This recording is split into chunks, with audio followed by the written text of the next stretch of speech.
ازيكم؟ وحشتوني قوي. اخباركم ايه؟ بصوا بقى، انا دلوقتي لابسه ونازله رايحه مكان عندنا في المنصوره. المكان دوت بيبيع كل حاجه المطبخ بالكيلو، وللاسف ان انا عرفت متاخر وما لحقتوش. بس هو من حسن حظي ان هو اتمد كمان 4 ايام. المكان ده بيبيع اطقم صيني وحاجات كتيره كده مختلفه، وانا الفتره دي اوريدي محتاجه حاجات كتيره جدا للمطبخ، وخصوصا ان احنا داخل علينا رمضان بقى. كل سنه وانتم طيبين. والمطبخ بيحب حاجات كتيره قوي، وخصوصا ان احنا نقدم كده الفطار في اطباق حلوه كده وشكلها شيك. انا لو لقيت حاجات من دي هناك انا هجيبها على طول من غير ما افكر. انا رايحه دلوقتي وهصور لكم، لو حاجه عجبتني هصورها لكم، وان شاء الله يا رب الاقي، اتمنى ان انا الاقي والحق حاجه. هروح دلوقتي هقول لكم باي مؤقت، بس اي حاجه هجيبها هرجع اوريها لكم وهقول لكم سعرها ايه. يلا استنوني شويه ومش هتاخر عليكم. باي باي. انا جيت. بصوا حلوين، انا رحت دلوقتي فين؟ رحت المعرض اللي انا قلت لكم عليه. اول حاجه في الفيديو الاولاني نسيت اقول لكم العنوان ايه. المعرض ده عندنا في المنصوره، بيبقى في شارع عبد السلام عارف، في نادي اسمه نادي العمال. قاعه كده، اول ما بتخشوا هي بتبقى في الدور الارضي. ان العرض ده بيتعمل كل فتره كده، بيبقى عباره عن بيبيع كل حاجه في المطبخ بالكيلو، الصيني بالكيلو. تمام. انا لسه عارفه متاخر، خلاص كان خلص يعني. بس الحظ الحلو ان زي ما قلت لكم في الفيديو الاولاني ان هو اتمد 4 ايام كمان. ودلوقتي وانا خارجه لقيناهم بينزلوا بضاعه تانية، فاللي ملحقش يلحق، لان هو فعلا عندهم حاجات كتيره حلوه جدا واسعار فعلا على قد ايدينا يعني. بس انا لما روحت ما جبتش كل اللي انا عايزاه، لان انا كان في دماغي حاجات معينه، مش رايحه كده وخلاص، انا رايحه علشان اجيب حاجات معينه. بس هناك في حاجات حلوه قوي. اول حاجه عجبتني بصوا، ده القارب التاني اهو. يعني انا جبت ده، وجبت 2 من الغويط ده اهو، وجبت 2 من المسطح زي ما انتم شايفين كده، وجبت واحد من اللي هو كده كبير. تمام. ده ايه بقى؟ ده كيلو. الكيلو عامل لي كام يا رنا؟ عامل 295 جنيه، 300 جنيه. ماشي، ادي 300 جنيه. هيديني شكل حلو جدا على السفره. يعني انا بصراحه النقشه ناعمه بشكل، ورقيقه وسيمبل جدا، حلوه قوي. وفي هناك اذواق تانية كتير. خدوا بالكم ان احنا ماشيين وهو بينزل، يعني احنا ماشيين خلاص وهما لسه بينزلوا، لان هما بالفعل مدوا المعرض. فانا بجد اللي ما راحش يروح، لان الحاجه هناك مش غاليه، والحاجه فعلا رخيصه بالنسبه للاسعار اللي احنا بنسمعها بره. تمام. تاني حاجه جبتها بقى، جبت طقم الصواني ده. بصوا، هو عباره عن صينيتين، بصوا بيضاويين كده اهو، خشب. كلنا عارفين ان الخشب طالع موضه اصلا. بصوا، ادي واحده وادي التانية. وبيبقى معاها كده ايه، زي اللي هو القعده علشان الشاي او اي حاجه تتحط عليها كده. في منها هناك اللي هو الشكل المربع والبيضاوي ده. بصراحه انا حبيت البيضاوي ده قوي، لان شكله مختلف بالنسبه لي يعني. بصوا لذيذ جدا. الطقم ده بكام؟ الطقم ده ب129 جنيه. تحفه، صينيتين بجد تحفه. ده تاني حاجه انا جبتها. ده بقى انا جبت القالب ده، او الطبق ده. انا كان نفسي من زمان اجيب اي حاجه مطاوله، علشان مثلا اي حاجه اعملها حلوه، اللي هو سينابون مثلا. رمضان جاي، كل سنه وانتم طيبين. ده يبقى حلو جدا للنواشف، مثلا سمبوسك او بطاطس. الحاجات المطاوله دي بتبقى على السفره شكلها جميل جدا ولذيذه.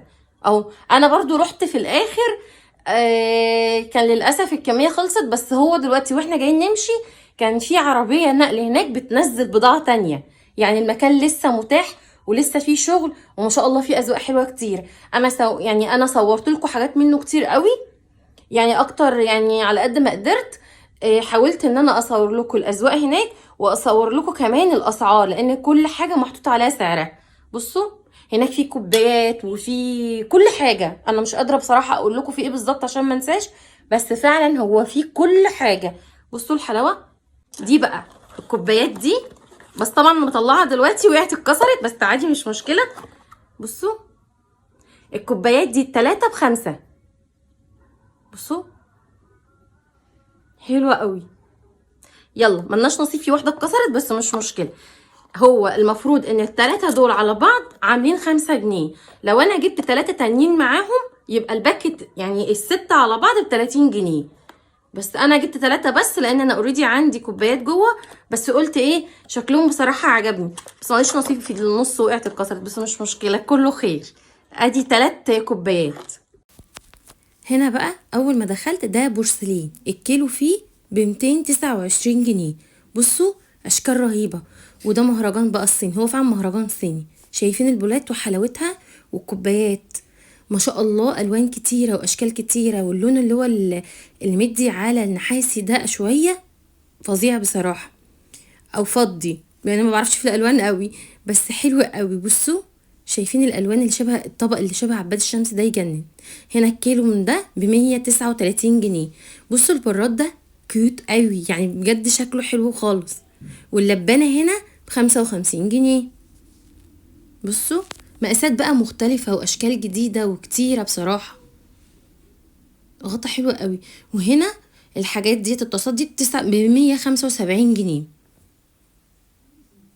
طبعا بالكيلو. واطباق البيتزا برضو بالكيلو ب129 جنيه. بصوا حلوة قوي، اشكال كتيرة ومختلفة. الصيني بقى الكيلو فيه ب90، اللي هو الاشكال دي. حاجات حلوة قوي، عجبتني قوي القوارب دي، بس انا عندي كتير بصراحة.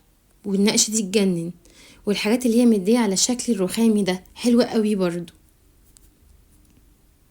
تحطوا فيه بقى رز، تحطوا فيه كبسة، تحطوا فيه اي حاجة حلوة جدا. بصوا الاطباق دي رهيبة. بس انا يعني انا بصراحة حبيت ان انا اجيب الحاجة اللي انا محتاجاها، بس هناك فعلا في اذواق كتيرة حلوة جدا ومختلفة قوي. الطبق ده عجبني قوي، والطاسات دي اللي هي على النار دي حلوة قوي. شوفوا بقى البراد وده وجماله، قطعتين. بصوا قطعة فوق وقطعة تحت، شكل خروف العيد، لذيذ جدا، حلو خالص. بصوا كمية بقى يعني حاجات كده اللي هي الفناجين، اطقم فناجين. بصوا الطقم ده مش عارفة اسمه ايه، هنشوفه دلوقتي. فنجان انجوي، الطبق ب175 جنيه. وده حلو قوي، عجبتني برضو. دي زي بلاستيكية كده، والمصفى بتاعتها منها فيها. وده بتاعت العسل ب220 جنيه، حلوة جدا. بصوا أذواق كتيرة والأسعار. ده مش كام، ده 225 جنيه.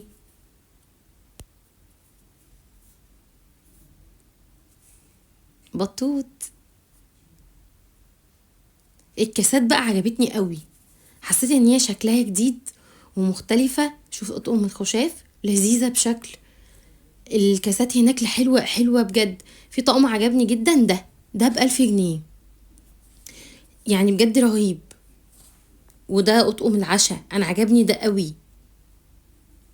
الصوص شكلهم حلو قوي بصراحة، اللي هو فيه درجات البنيات والبيجات ده عجبني جدا. اطقم العشاء. بصوا شايفين الطقم ده بتاع بقى الشوربة بقى بالحاجات بتاعتها كده، بالاطباق. خدوا بالكم انا معرفش اسماء الحاجة قوي، معرفش دي بيتقال عليها ايه. انا بجيب الحاجة اللي تعجبني شكلها بس معرفش. وده بقى الميلامين.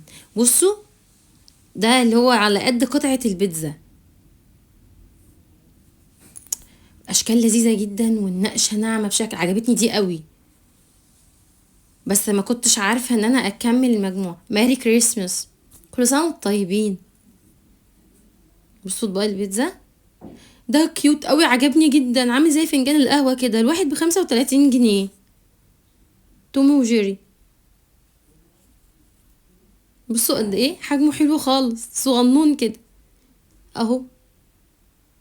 بصوا بقى الصواني، شايفين المربع منها ازاي، حلوة خالص، والوان واشكال كتيرة. دي النقشة التانية او دي الدرجة التانية. خلاص كده روحوا بقى والحقوا قبل ما تنتهي. باي.